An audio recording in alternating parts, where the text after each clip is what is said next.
어머니, 이제 방을 비워주셔야 할 것 같아요. 뭐라고? 지금 그게 무슨 말이니? 어머니, 둘째가 태어나면 어머니 방을 아이 방으로 써야 하거든요. 더는 어머님이 지내실 공간이 없을 것 같네요. 내가 이 겨울에 갈 데가 어딨다고 그래. 네? 아니, 그건 어머니 사정이죠? 그럼 돈 한 푼 없이 와서 이렇게 빌부터 사는 게 당연한 줄 아세요? 무슨 소리야? 내가 이 집 사는데 돈을 보탰잖니? 너희가 집을 살 때 힘들어해서 내가 도와줬던 거 잊었어? 어머니, 어차피 여긴 명의상 제 거예요. 그리고 부모가 자식 도와주는 건 당연한 건데. 그걸로 이제 와서 생색내시면 곤란하죠. 며느리는 현관문을 열어 이씨 할머니의 짐을 내놓았습니다. 어머니, 하윤이가 오기 전에 빨리 나가주세요. 애한테 이런 모습 보여주는 건 정서에 안 좋으니까요. 매서운 칼바람이 불어오는 겨울. 그렇게 이씨 할머니는 아들의 집에서 쫓겨났습니다. 거리를 헤매다 발길이 멈춘 곳은 지하철역이었습니다. 안녕하세요. 이 사연의 주인공은 68세 이숙희 할머님이십니다. 이씨 할머니는 20살의 아직 어린 꽃다운 나이에 결혼하여 두 아들을 낳았습니다. 당시 이씨 할머님에게는 무엇보다 아이들이 세상의 전부였습니다. 특히 첫째 민규는 유난히 예쁜 아이였습니다. 할머님이 웃으면 따라 웃고 할머님이 울면 함께 눈물을 보이던 감성이 풍부한 아이였죠. 그저 바라보는 것만으로도 가슴이 따뜻해지던 그런 아이였습니다. 하지만 그 행복은 오래가지 못했습니다. 첫째 아들이 3살이 되던 해봄. 시장에 장을 보러 갔다가 이씨 할머니는 아이를 잃어버리고 말았습니다. 그때만 해도 지금처럼 CCTV도 없었고 휴대전화도 없던 시절이었습니다. 아이를 찾을 수 있는 방법이라고는 오직 두 발로 뛰어다니며 찾는 것뿐이었죠. 민규야! 민규야! 어디 있니? 시장 골목 구석구석을 헤매며 아이의 이름을 부르고 또 불렀습니다. 시장 상인들에게도 물어보았습니다. 아저씨, 혹시 이만한 아이 보셨어요? 파란색 옷 입고. 라고 물어도 모두들 고개를 저을 뿐이었습니다. 경찰에 실종 신고를 했지만 담당자는 애가 잠깐 길을 잃은 것 같은데 너무 걱정하지 마시고 기다려보세요. 금방 돌아오겠죠 뭐. 라는 답답한 말만 되풀이했습니다. 이씨 할머니는 그 말을 믿었습니다. 며칠이 지나면 분명 첫째 아들을 찾을 수 있을 거라고. 허나 시간은 무정하게 흘러갔습니다. 하루는 일주일이 되었고, 한 달이 되고 몇 년이 흘렀습니다. 매일같이 전단지를 들고 거리를 돌았습니다. 잃어버린 아이를 찾습니다라는 글씨 밑에는 첫째 아들의 사진과 특징을 적어 놓았습니다. 지나가는 아이들 중에 첫째 아들과 비슷해 보이는 아이만 보여도 달려가 확인했지만 그 어디에도 그 아이는 없었습니다. 여보, 이제 그만하고 살 사람은 살아야 하지 않겠소? 이러다가 당신이 큰일 나겠어. 우리 민규는 천사가 되어 하늘나라에서 잘 살고 있을 거요. 남편의 말에 이씨 할머니는 더 이상 아무 말도 할 수 없었습니다. 가슴 한켠에 첫째 아들을 위한 작은 무덤을 만들고 이제는 남은 둘째 아들 성규를 위해 살아가기로 마음먹었습니다. 하지만 그 상처는 결코 아물지 않았습니다. 매년 첫째 아들 민규의 생일이 돌아올 때면 이씨 할머님은 혼자 방에서 눈물을 훔치셨습니다. 그렇게 시간이 흘러 둘째 성규는 무럭무럭 자라났습니다. 이씨 할머니는 둘째 아들에게 모든 정성을 쏟았습니다. 혹시라도 이 아이마저 잃을까봐.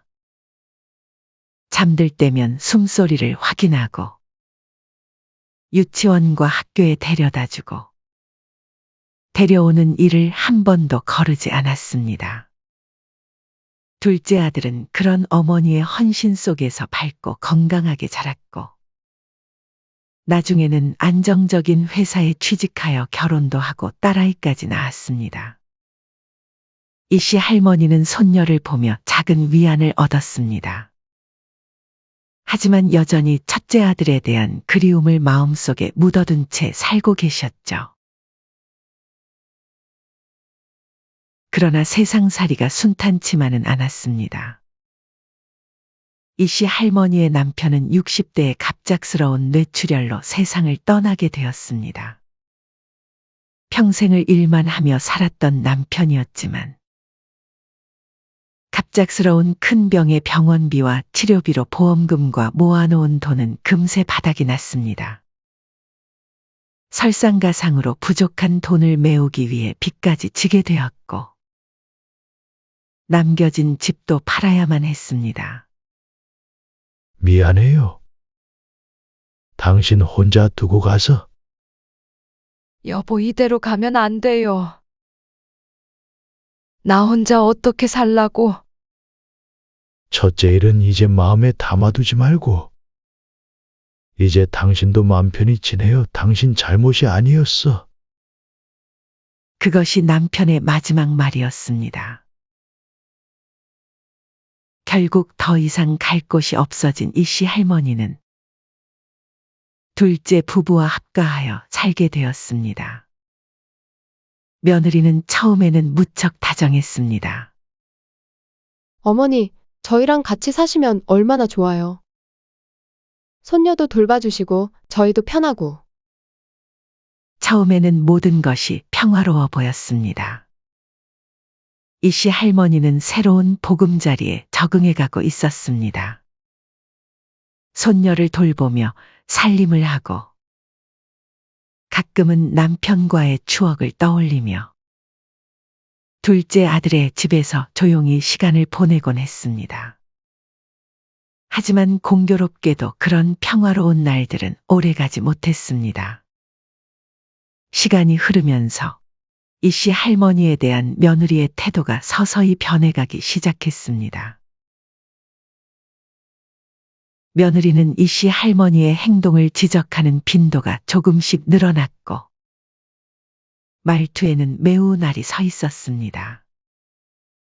어느 날, 한 번은 손녀의 옷을 세탁하다가 실수로 낡은 옷 몇 벌과 섞여 색이 조금 바랬습니다. 어머님, 이렇게 사고만 치실 거면 그냥 아무것도 하지 마세요. 가만히 계시는 게 더 도움이 되겠네요. 이씨 할머니는 자신의 귀를 의심했습니다. 내가 잘못 들은 건가? 민망함에 한없이 작아진 채 이씨 할머니는 연신 미안하다 고 말씀하셨습니다. 한편 그 자리에 있던 둘째 아들은 자신의 어머니가 며느리에게 구박을 당할 때 오히려 고개를 완전히 돌린 채 아무 말도 하지 않고 방관했습니다. 하지만 그것은 시작에 불과했습니다. 며느리의 이씨 할머니에 대한 행동은 점점 더 악랄해져 갔고, 말투는 더욱 날카로워졌습니다. 처음에는 작은 집안일 문제로 시작되었으나, 이내 며느리는 집안의 모든 문제를 이씨 할머니의 탓으로 돌리기 시작했습니다. 어머님, 하윤이가 또 자다가 깼잖아요. 어머니 방에서 자꾸 소리가 새어나와요. 조용히 좀 제발요. 사실 이씨 할머니는 그날 밤 텔레비전을 보지도 않았습니다. 잠을 이루지 못해 가끔 책을 읽는 것이 전부였죠. 하지만 그 말 이후로 이씨 할머니는 방에서 나오는 작은 소리조차 숨죽여야 했습니다. 밤에는 화장실도 가기가 힘들 정도로 조심스럽게 지내야 했습니다. 내 아들 집에서 지내는데 이렇게 눈칫밥을 먹고 살아야 하나. 마음 한켠에서는 분노가 일었지만 이씨 할머니는 가정의 평화를 위해서라며 묵묵히 견뎠습니다. 첫째 아들을 잃은 후 평생을 바쳐 키운 둘째 아들이었기에 아들의 가정이 흔들리는 것만큼은 원치 않았기 때문입니다. 하지만 시간이 지나며 며느리의 행동은 해도 너무했습니다. 1년이 지나 남편의 기일이 다가오자 이씨 할머니는 방 한켠에 남편의 사진을 걸어두었습니다. 남편의 사진을 걸어두었던 작은 공간을 보며 며느리는 노골적으로 불편함을 표시했습니다. 어머니, 이런 사진 걸어놓으시면 집안 분위기만 칙칙해져요. 애들한테도 안 좋고요. 그냥 치우시는 게 어때요? 요즘 누가 이렇게 궁상을 떨어요? 어느 날은 남편의 사진이 보이지 않았습니다. 찾아보니 며느리가 몰래 치워버린 것이었습니다. 애가 장난치다가 다칠까봐 그냥 치워뒀어요. 이씨 할머니는 그날 밤 혼자 방에서 한참을 울었습니다. 남편과의 추억이 담긴 사진 한 장조차 걸어놓을 수 없다는 현실이 너무나 서러웠습니다. 며느리도 밉고 또 모든 걸 다 알면서도 모른 척하는 아들이 더 미웠습니다.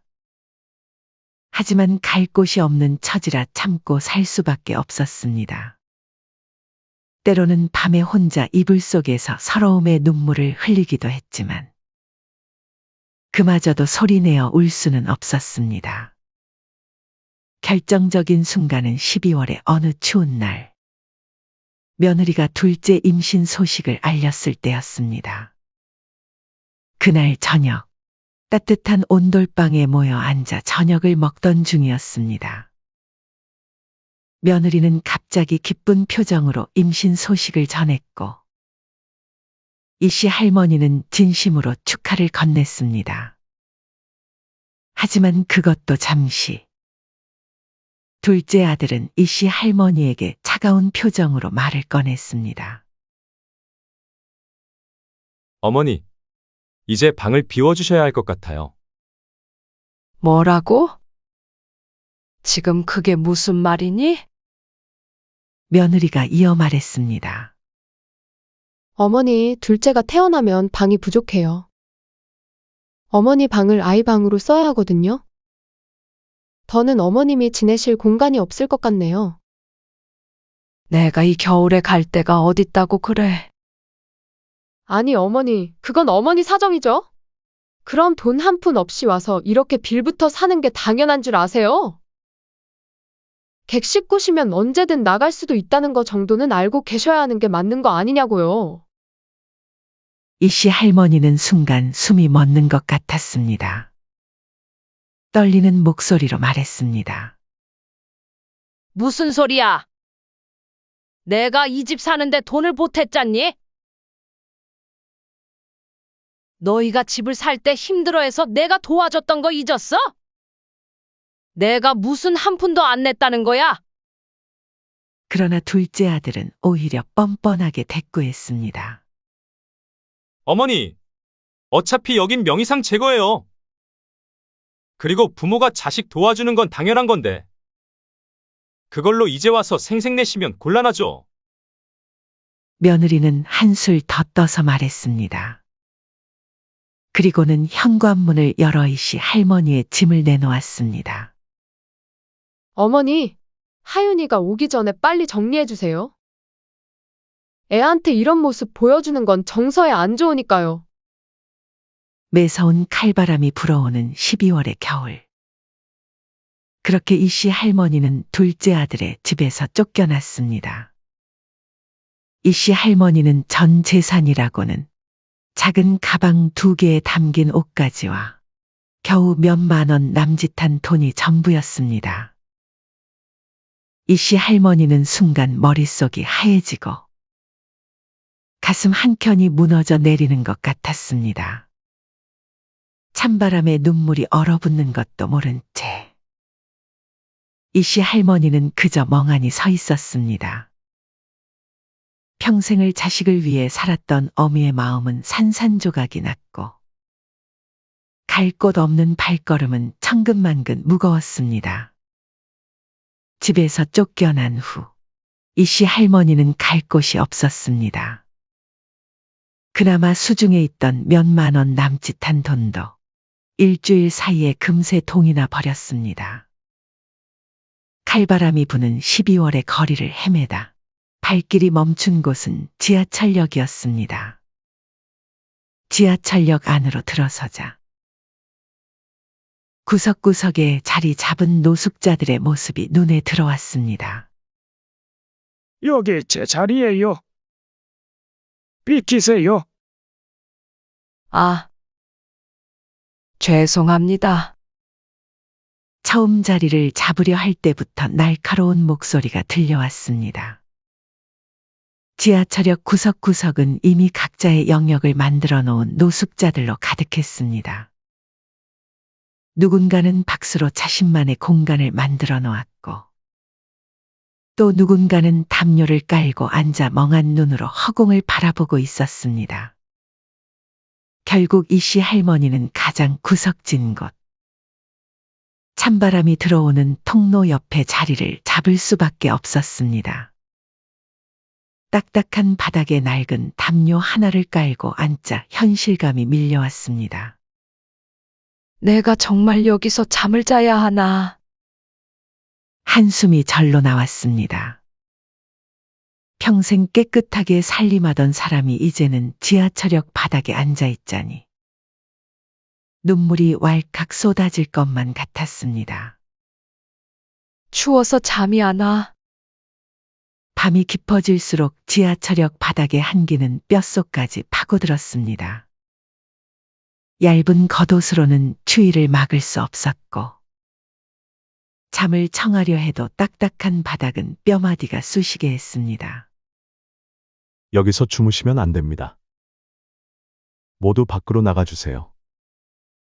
새벽이 되자 영무원이 순찰을 돌며 노숙자들을 내쫓기 시작했습니다. 추위에 떨며 밖으로 나온 이씨 할머니는 어디로 가야 할지 몰라 그저 역 앞 벤치에 앉아 있었습니다. 아들과 남편에 대한 그리움이 밀려왔습니다. 눈물이 얼굴을 타고 흘러내렸지만 금세 차가운 바람에 얼어붙었습니다. 아침이 밝아오자 사람들이 하나둘 지나다니기 시작했습니다. 출근하는 회사원들, 등교하는 학생들. 모두가 이씨 할머니를 불청객이라도 보듯 고개를 돌렸습니다. 배고픔을 느낀 것은 이틀이 지나서였습니다. 처음에는 밥 생각도 나지 않았지만 점점 허기가 저오자 어쩔 수 없이 무료급식소를 찾아야 했습니다. 긴 줄에 서서 기다리는 동안 주변의 시선이 따가웠습니다. 다들 이씨 할머니를 위아래로 훑어보며 수군거렸습니다. 깔끔한 옷차림과 정돈된 머리 모양으로 평생을 살아온 이씨 할머니에게 무료급식소 줄을 서는 것은 큰 결심이 필요했습니다. 새로운 할머니네. 옷은 깨끗한 걸 보니 뭔가 사연이 있나 봐. 노숙인들의 속삭임이 귓가에 꽂혔습니다. 이씨 할머니는 밥을 달라고 내밀어야 할 손조차 부끄럽게 느껴졌습니다. 할머니, 처음 오셨죠? 여기 따뜻한 국도 더 드세요. 그때 들린 따뜻한 목소리에 고개를 들어보니 젊고 단정한 차림의 여성이 미소를 짓고 있었습니다. 저는 여기서 봉사하는 지숙이라고 해요. 할머니 많이 추워 보이시는데? 이 목도리라도 하세요. 지숙의 친절에 이씨 할머니는 그만 눈물이 흘러내렸습니다. 며칠 만에 처음 듣는 따뜻한 말이었습니다. 할머니 어디서 주무세요? 밤에는 많이 추우실 텐데. 아, 저기 지하철에서 지내요. 저런. 괜찮아요, 할머니. 제가 매주 이곳에서 봉사하는데 다음에 또 오시면 저랑 이야기 나눠요.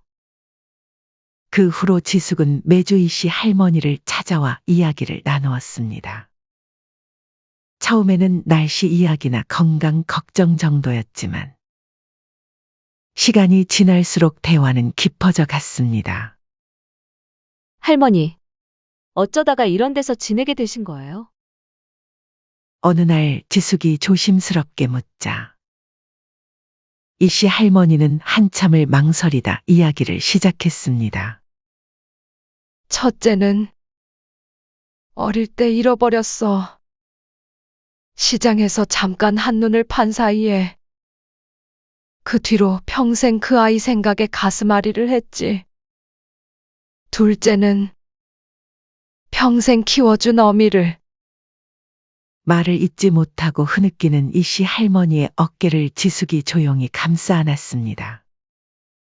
할머니, 다음에 남편이랑 같이 올 건데. 그때 저희 남편 소개해 드릴게요. 하지만 한편으로는 지숙이 결혼했다는 말에 가슴 한켠이 아려왔습니다. 우리 둘째가 지숙이 같은 착한 며느리를 만났더라면 지숙의 진심 어린 걱정에 이씨 할머니는 오랜만에 마음이 따뜻해지는 것을 느꼈습니다.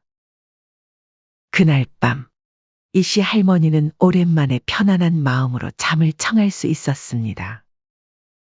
며칠 후, 지숙이 이씨 할머니를 찾아와 조심스럽게 말을 꺼냈습니다.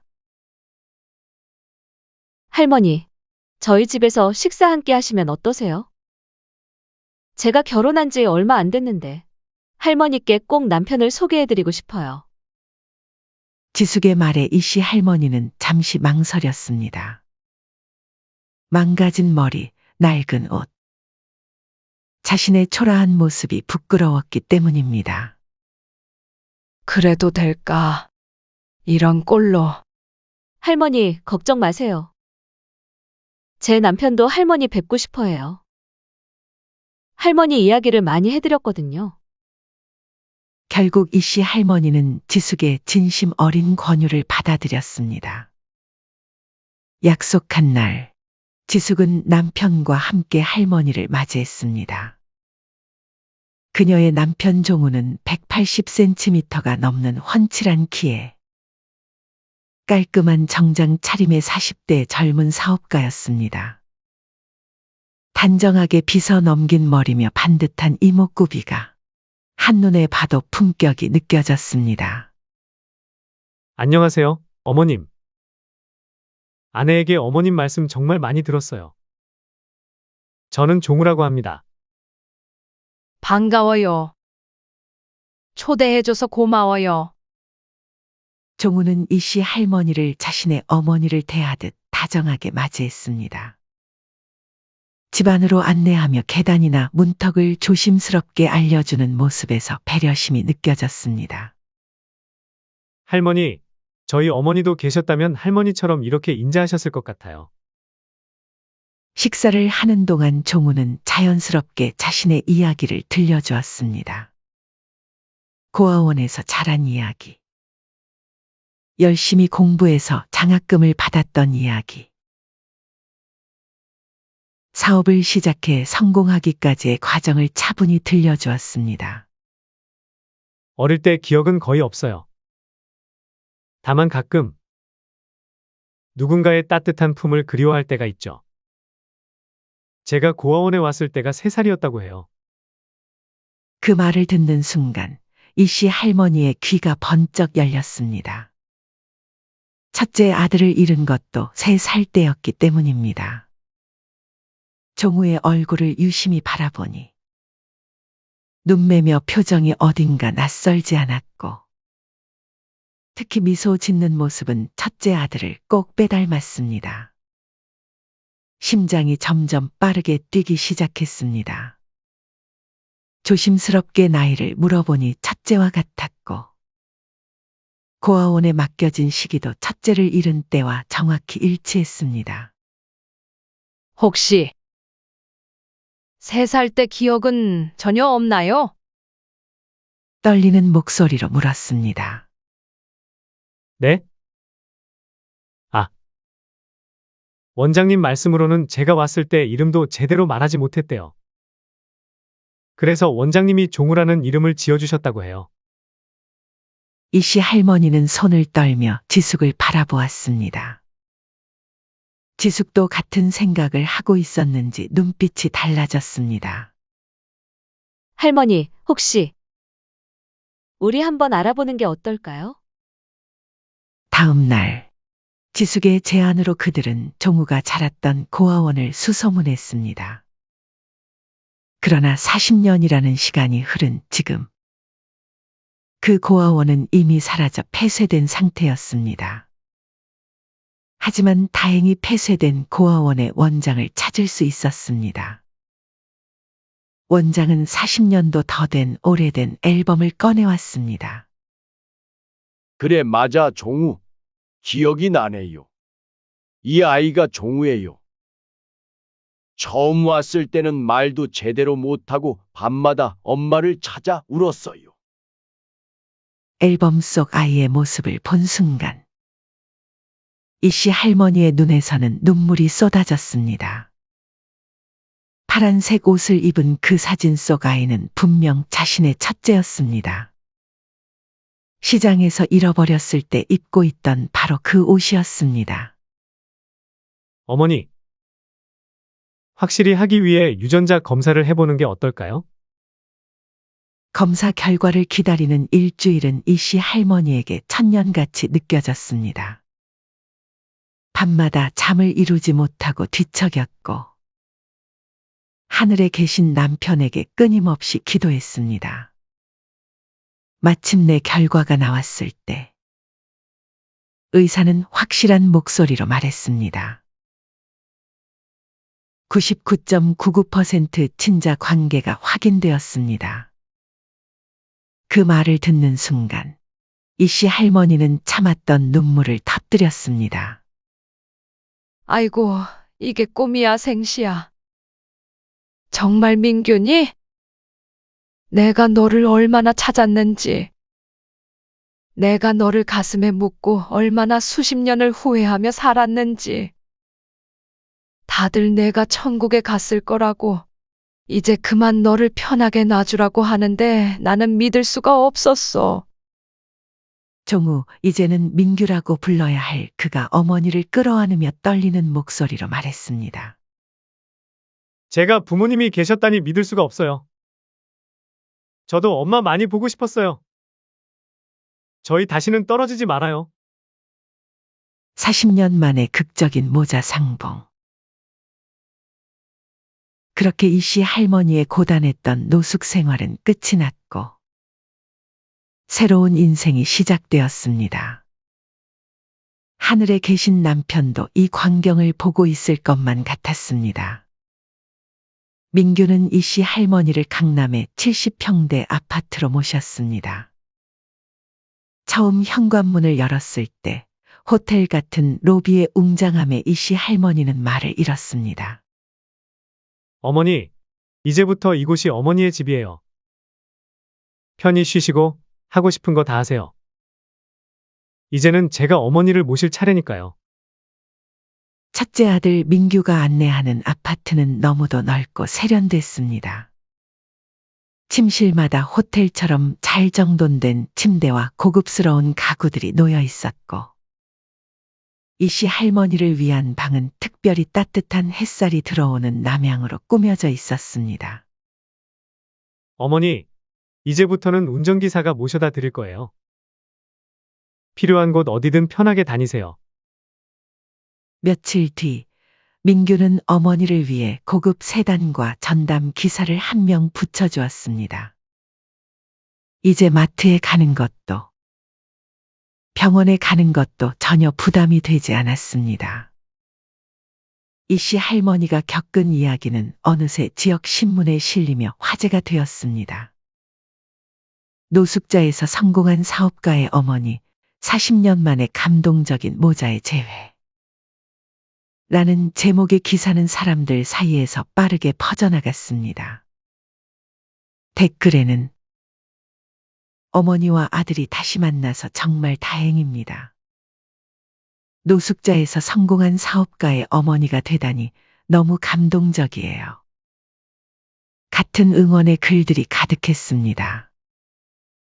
인터넷에서는 첫째 아들 민규의 사업도 주목받으며 그의 회사는 큰 성장을 이뤘습니다. 많은 사람들이 그의 어머니를 향한 사랑과 효심을 칭찬하며 민규의 회사와 상품에 대한 신뢰를 보냈습니다. 매출은 눈에 띄게 증가했습니다. 그러나 민규는 늘 겸손했습니다. 제가 이만큼 성공할 수 있었던 것도 이 모든 건 어머니 덕분입니다. 그러던 어느 날 뜻밖의 전화가 걸려왔습니다. 둘째 성규의 목소리였습니다. 마치 아무 일도 없었다는 듯 밝은 목소리로 말을 이어갔습니다. 어머니, 잘 지내시죠? 형님이 엄청 잘 나가신다면서요? 사업도 여러 개 하신다던데 저도 형님 한번 뵙고 싶습니다. 수화기 너머로 들려오는 둘째의 목소리에 이씨 할머니의 손이 떨렸습니다. 불과 몇 달 전, 한겨울에 자신을 길거리로 내쫓았던 그 둘째 아들이었습니다. 이씨 할머니는 그날의 칼바람이 아직도 생생했습니다. 성규야, 내가 무슨 낯으로 이런 전화를 해? 아이고, 어머니. 그때는 저도 너무 힘들었잖아요. 은미도 임신 중이고. 이제는 다 지난 일인데 우리 화해하면 안 될까요? 형님도 만나 뵙고 싶고, 형님 댁에서 다 같이 살면 얼마나 좋을까 싶어서요. 이씨 할머니는 쓴웃음을 지었습니다. 아들의 말투에서 속셈이 뻔히 보였습니다. 그래, 내가 보고 싶다는 형은 어떤 형이니? 강남에 사는 부자 형이 보고 싶은 거니? 아니면 내 친형이 보고 싶은 거니? 어머니, 무슨 말씀을? 저야 당연히 친형이 보고 싶어서죠. 거짓말 마라. 내가 진정 가족이라고 생각했다면 내가 힘들 때 손을 내밀었어야지. 그런데 넌 그때 날 버렸다. 추운 겨울날 이 늙은 어미를 길거리로 내쫓았잖느냐? 그때는 내가 객식구였다며? 어머니, 그건 정말 어쩔 수 없었어요. 은미가 임신을 해서 방이 필요했고, 임신한 며느리 핑계로 친엄마를 길거리로 내쫓는 게 어쩔 수 없는 일이었다고? 그렇게 어미를 내쫓고도 밤에 잠은 잘 왔니? 하늘에 계신 너희 아버지 얼굴을 내가 뭐라고 설명할 거야? 잠시 침묵이 흘렀습니다. 둘째는 목소리를 낮추며 달래듯 말을 이었습니다. 어머니, 저희가 잘못했어요. 이제라도 용서해 주세요. 이씨 할머니의 눈빛이 차가워졌습니다. 목소리에는 단단한 결심이 담겼습니다. 이제 와서 형님 하는데 넌 동생 자격도 없다. 내가 그때 한 짓은 자식이라고 부를 수도 없는 행동이었어? 가족이란 서로 어려울 때 손을 잡아주는 거야. 이제 와서 내 욕심을 채우려고 형을 찾지 마라. 어머니, 그래도 저희가 진심으로 반성. 진심? 내가 날 차가운 길바닥에 내쫓을 때는 그게 너희 진심이었겠지? 난 너 같은 아들은 이제 없다. 더 이상 내게 연락하지 마라. 전화를 끄는 이씨 할머니의 눈에서는 눈물이 흘렀습니다.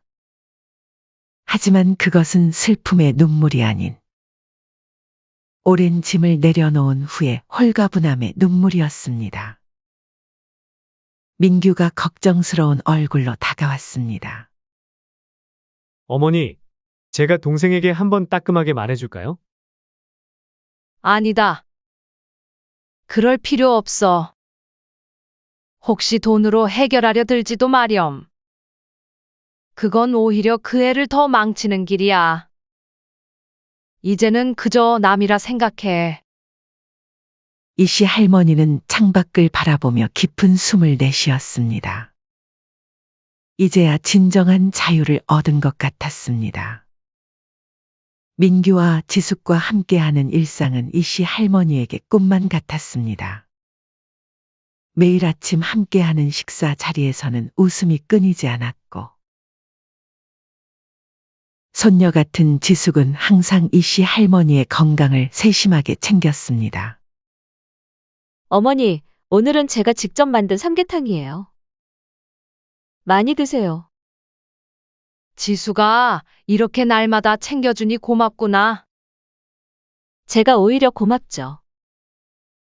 어머니 덕분에 우리 가족이 이렇게 완벽해졌잖아요. 민규와의 행복한 나날 속에서도 이씨 할머니의 마음 한켠에는 지하철역에서의 기억이 선명히 남아 있었습니다. 추운 겨울날 노숙자들의 모습, 사람들의 차가운 시선 속에서도 누군가의 작은 손길에 삶의 끈을 붙잡을 수 있었던 순간들이 머릿속을 스쳤습니다. 민규야, 내가 할 말이 있는데. 네, 어머니. 말씀해 주세요.